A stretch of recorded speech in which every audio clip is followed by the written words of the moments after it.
I let some time go by. You gotta do that or they get too scared too fast. But hard as it was to do, soon enough, I soon found us back in our old routine. Her on her bench, me on my bike. I thought today an apology might do, so I brought one with me. Sneak up on her. Put a firm, unexpected hand on her shoulder, startle her and make her jump. Ah! Listen, I'm sorry about the other day. What do you mean? Me shooting my mouth off about what goes on over the college. I didn't mean to offend you, I just thought it was a bit funny. Been hanging out too much with the guys at the bar. I'm not used to the company of a lady. You must think I'm a real jerk. No. No, not at all. Forgive it. That's what comes from being a bachelor too long. Last time I had a girlfriend, it was at this party up north. Woke up the next morning, she goes, "That was wonderful, Colin." Oh, what could I do? She had the wrong guy. Colin's my brother. Oh, there I go again. Disgusting you. Needless to say, that relationship didn't last much longer.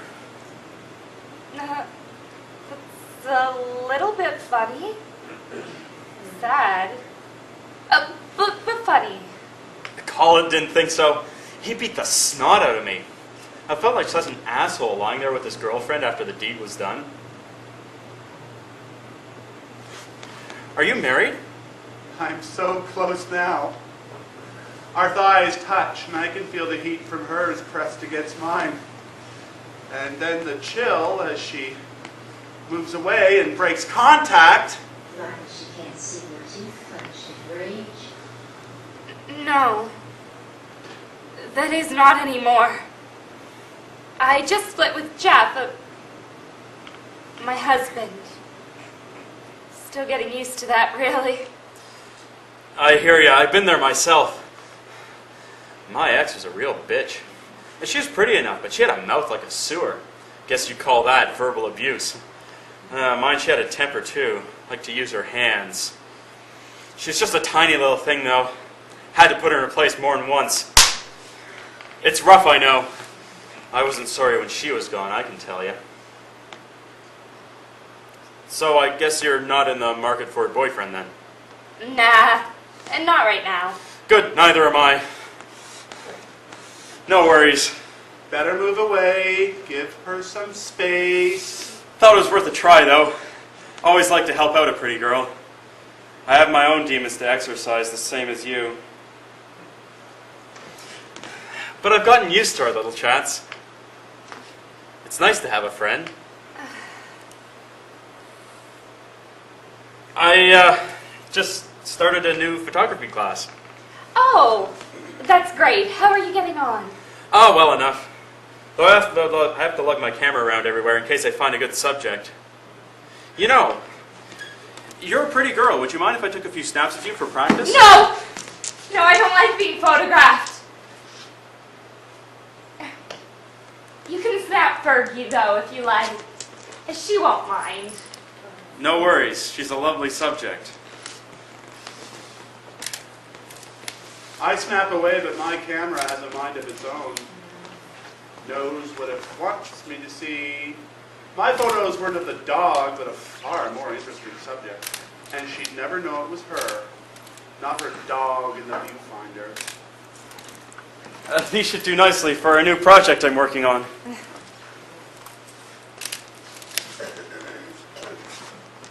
I took a few more snaps from behind as she went back to the office. That new tart Kelly saw me, so I had to make it hasty. I could just see her up there in the office as soon as I got settled.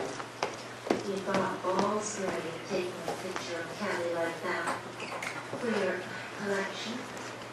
She's swinging off your tactile with her glittering stilettos and her obvious simplicity. You're so bad. Yes, Kelly? Could you do me a huge favor? I'm swamped with getting used to everything and all. Could you type up this report for me? It's a dictation from Miss Weber. I'm all caught up on my work. Sure, I'll help you out. Poor girl. Just get it to me and I'll take care of it. I know how much Charlotte hates late reports. Here you go. It's on this tape. Thanks, you're a peach. So, what's his name? Ferguson.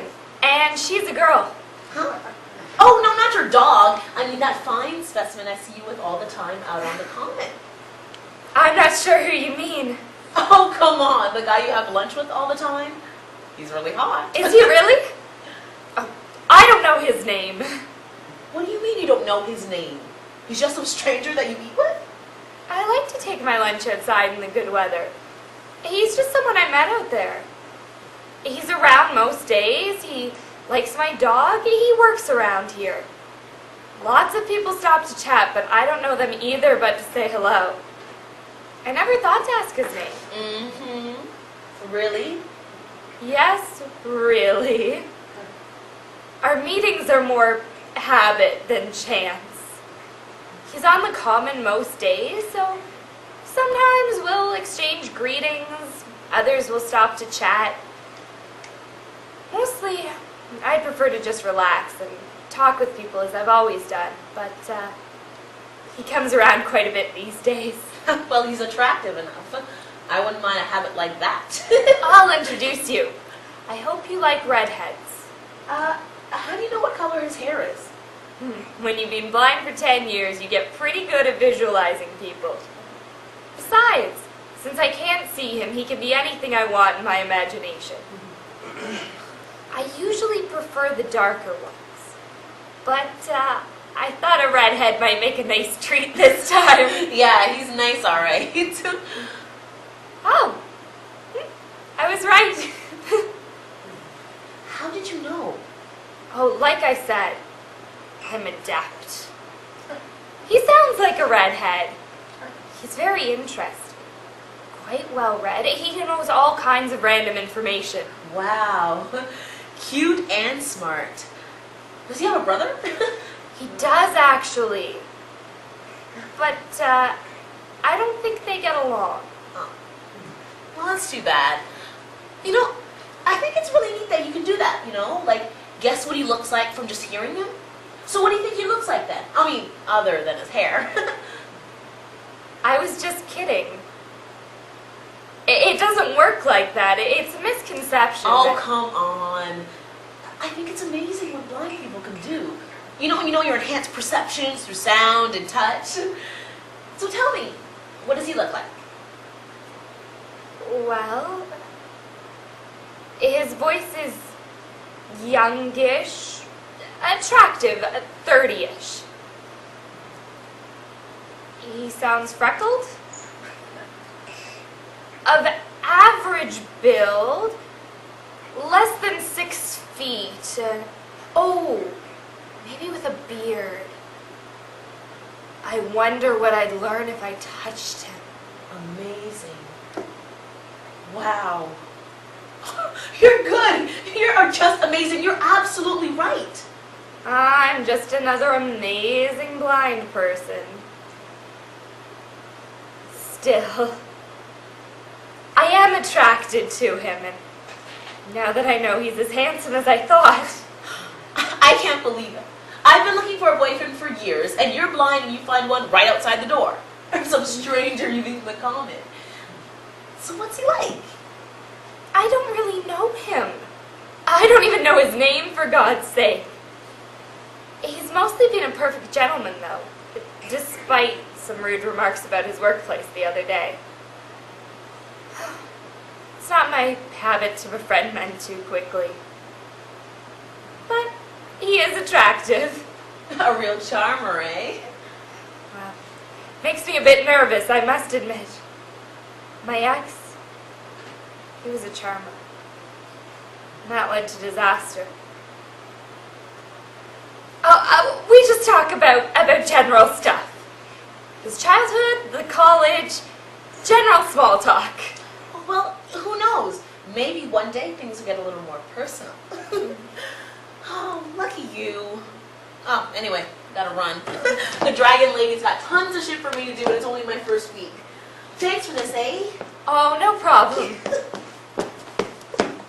Oh, he is a real cute dog.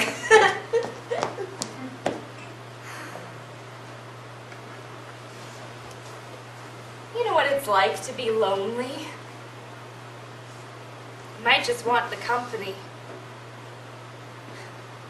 Besides, he's done no harm.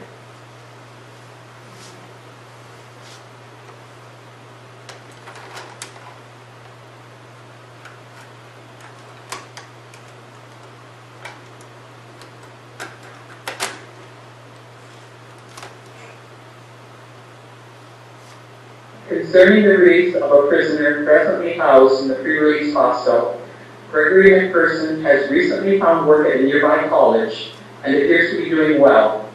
The prisoner in question is presently serving a life sentence for the murder of a disabled woman. Prior to the murder, McPherson had brutally raped his victim. I've not thought to ask the man's name, and he's not offered it. Oh dear, she spooked him out. She gets up and goes to the office and runs straight into her boss. Maureen, my goodness! Whatever is the matter? You look as though you've seen a ghost. I need to speak with you immediately, Charlotte. You're trembling. Here, let's go to your office.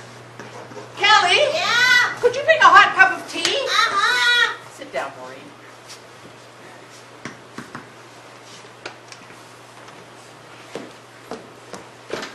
Oh, is everything all right in here? You don't look so good, Mo.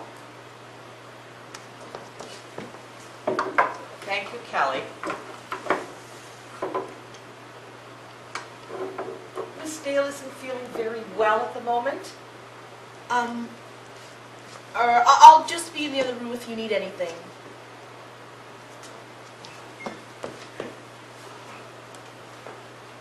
Whatever's troubling you so, Maureen? The report I was working on. The one for the prisoner up for release. Gregory McPherson. The one who murdered the disabled woman. What are you doing with that report? I specifically gave it to another secretary. I was afraid it might disturb you. I was helping out the new girl, lighten the load a bit. I don't think she knew. It doesn't matter. About this McPherson. Yes?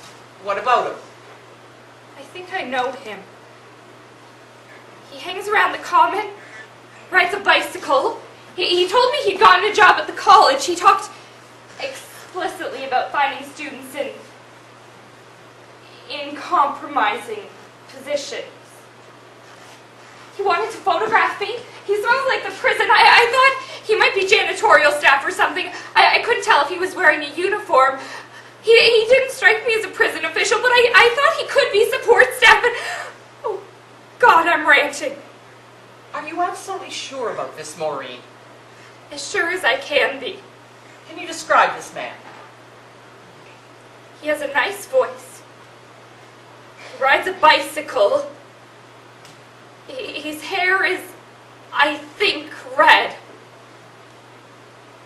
I see. That's not a lot to go on. But you may have a point here, Maureen. I'll have to investigate the matter further. This is a pretty serious accusation. I know. But I'm sure he's the man. I know you've had a difficult time lately. Are you sure you're not jumping to conclusions? After all, you can't see him. He might just be... Charlotte! I am not imagining this man. He's out there every day. All right. I'll look into it. Why don't you go home early? We'll talk more tomorrow. Fine. Thank you. Goodbye, Charlotte. I bet you don't believe in Santa Claus either. That's a girl, Maureen. Pack up your things. Make it nice and clean. He packs it clean. You're jumping to conclusions, old girl. He hasn't done anything wrong. There are plenty of redheads in the world. Presumably some of them work at the college. They can't all be common criminals like Gregory McPherson. It's a coincidence. Nothing more.